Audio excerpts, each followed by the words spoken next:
السلام عليكم. بسم الله الرحمن الرحيم. اللهم صل على محمد وآل محمد وعجل فرجهم ولعن أعدائهم. قبل فترة قام أحد خطباء الشيعة بقرص طفل حتى يبكي كي يثير مشاعر الناس تجاه الإمام الحسين عليه السلام. فعل هذا الشيء بحسن نية طبعا، ولكنه أخطأ في التصرف. قامت الدنيا عليه ولم تقعد، وبدأ الوهابية ينشرون المقطع في كل المواقع ويقولون: انظروا إلى شيخكم يا شيعة، هذه أخلاقكم، هذا دينكم.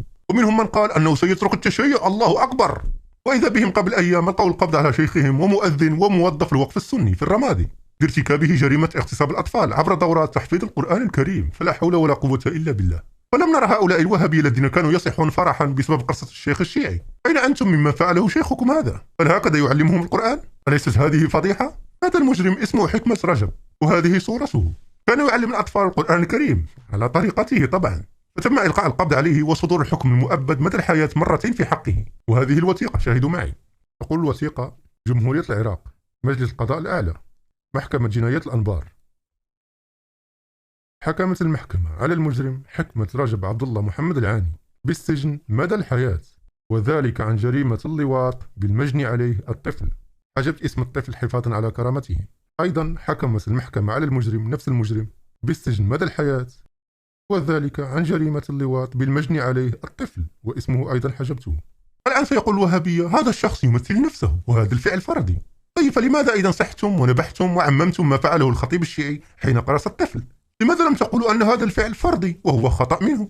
لماذا عممتم هذا الفعل على كل الشيعة وبدأتم تشنعون؟ بل وماذا لو كان هذا الذي فعل هذا بهؤلاء الأطفال شيعي؟ ماذا كنتم ستفعلون؟ أكيد لأقمتم الدنيا عليه معنويا وإعلاميا، وتقولون: انظروا، هذا هو التشيع، هذا دين الشيعة، انظروا ماذا يفعلون بالأطفال. ألا لعنة الله على الظالمين. فهنيئا لكم الآن بهذه الفضيحة، وليست الأولى. فأنتم وكتابكم وفقهائكم وعوامكم وتجاركم مبتلون باللواط والعياذ بالله. ولست أنا من يقول، حاشا لله.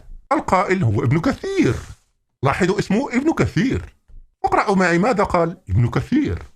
البداية والنهاية. ابن كثير المجلد 9 يقول: وهي فاحشة اللواط التي قد ابتلى بها غالب الملوك والأمراء والتجار والعوام والكتاب والفقهاء والقضاة ونحوهم، إلا من عصم الله منهم. فإن في اللواط من الفساد ما يفوت الحصر والتعداد، ولهذا تنوعت عقوبات فاعله. ولأن يقتل المفعول به خير من أن يؤتى في دبره، فإنه يفسد فسادا لا يرجى له بعده صلاحا أبدا، إلا أن يشاء الله ويذهب خبر المفعول به. فعلى الرجل حفظ ولده في حال صغره وبعد بلوغه، وأن يجنبه مخالطة هؤلاء الملاعين الذين لعنهم رسول الله صلى الله عليه وآله وسلم.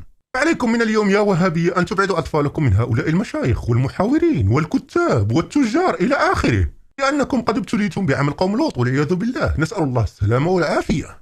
ومن بين هؤلاء شيخكم المعروف عبد الرحمن دمشقية. اقرأوا معي هذه الوثيقة. الوثيقة من أزهر لبنان.